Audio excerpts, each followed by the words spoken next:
to kasi ayoko naman siya ma-offend. Dami niya, okay lang ba dito? Dito? Okay lang ba? Siyempre bago pag-uusapan, yun nga rin yung sinasabi ko sa lahat na pwede kaming mag-usap tungkol sa gagawin namin. Mas kung pwede niya ako sabihin, ayoko yan. Pwede siya magalit sa akin, okay lang sa amin sa ikagaganda ng eksena na gagawin namin. So pinag-usapan namin, tinanong ko kung okay lang. Yung unang try, ayaw niyang masyadong, ako mo, kasi mag-jowa tayo dito. Hindi kasi natatakot din ako, ayoko siyang mabastos. But at the same time, sinabi naman niya sa akin yung limitations. At naniwala din naman kami sa director namin na hindi ito magiging parang bastos. Kasi yun naman po ang kinakatakutan namin is kung lumabas po at mapanood ninyo na parang kabastos-bastos naman para lang makapagpakita ng balat. Hindi naman po ganun. So saan mo siya nahawakan? Hanggang saan? Pwede bang sige. Ay, grabe mo. Dinemo. Sabihin ko sana yung panoorin nila. Sabi niya talaga, sige. Hindi naman na nagtanong sa akin. Sige na nga, pasensya na. Akala ko okay pa rin. Akala ko okay pa rin. Kim Sian. Kaya ng high heels kasi. Kim Sian, you're sharing us the story of us. Pero yung story ni Kim at Sian talaga. Paano niyo i-describe yung relationship niyo ngayon? Kayo na ba? Wow. Kasi ang tagal rin naghintay ng mga natanong na sa amin yan eh. Pinadescribe kung ano nga ba kung ito, story of us, anong story ni Kim at Sian, paano namin papangalanan. Ako sabi ko, ang title ko dito, Everlasting Love. Wow, bakit Everlasting Love? Everlasting Love. Sabi ko kasi yung pagmamahal ko kay Kim talagang everlasting, hindi. Alam naman. Kasi si Coco may famous line na there was never an us. Di ba? Di ba sila ni Coco sa Kasara? So kayo, ano yung us nyo? Us namin? You and me.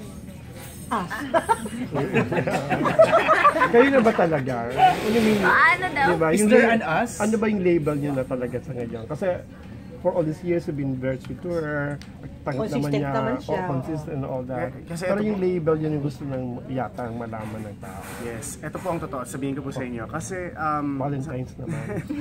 kasi natatakot po ako na, and I'm pati po si Kim, natatakot po na magbigay po ng ganyan, na magbigay po ng label or magbigay po ng kahit ano. Kasi po kasi alam ko pong nasa sinasabi niyo, nako, ito na naman, we're happy, di ba? Ito na naman ang we're happy, ito na naman po ang level up.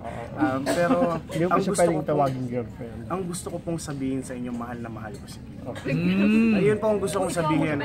Kasi po pag binukas po natin yun sa lahat po, pag binukas po natin sa lahat, marami po silang masasabi at marami pong relationship na nabubuwag pag binigay niyo talaga yun. At sana po ibigay niyo lang sa amin na iniingatan ko po talaga. Ano reaction mo, mahal na mahal ka raw niya? Oo. Siyempre, kahit na nagpagupit ako, mahaba na yung buhok. Pero mahal mo rin ba? Nakapagpagupit. Mahal mo rin ba siya? Masasabi mo rin I love. I'm very thankful na meron pang lalaki na katulad niya na sobrang patient. Consistent, di ba? Sobrang patient, sobrang consistent. Para hindi siya napapagod na tao. Hindi siya lumilingon sa iba na parang, ano ba ito, nakakapagod na ba ito si Kim, ang arte-arte. Hindi siya ganon. Parang true to his word siya. Na parang nagulat ako na may ganito pa pala na klase ng tao. So I'm very thankful. And then, yun, isa siya sa pinaka-patient na tao na nakilala ko. So what's stopping you? Yun nga, Kim, sabi mo, namamatay na. Okay lang po ako na lang sasagot niyan. Nothing is stopping us po. Nothing is stopping me from loving Kim, and I will speak on her behalf. Sana okay lang na nothing is stopping Kim from loving me also. Wala pong ganun. It's just that kung papangalanan mo ito, natatakot lang po kami na baka may mangyari. Alam niyo po yun, baka po maraming dumagdag, marami pong masabi. Yun lang po talaga. Pero masabi ko lang, kita. Hindi po ako takot ipakita. Hindi po ako takot ipakita hawakan ng kamay niya. Hindi po ako takot halikan siya. Yun lang. Sian, honestly, is she your girlfriend? Sabi ko, ayun lang. natatakot kami. Okay. Pero meron po talaga ditong panahon para meron po talagang panahon para ipagsigawan sa buhay. Sino nung Valentine's, nakita kasi namin sa Instagram mo, pinost mo yung puro flowers sa bouquet na merong, nawa mo, bakit yung naisipan mo gawin? Yung una po kasi nung salubong muna, talaga sinisimulan ko nung salubong yung mga event.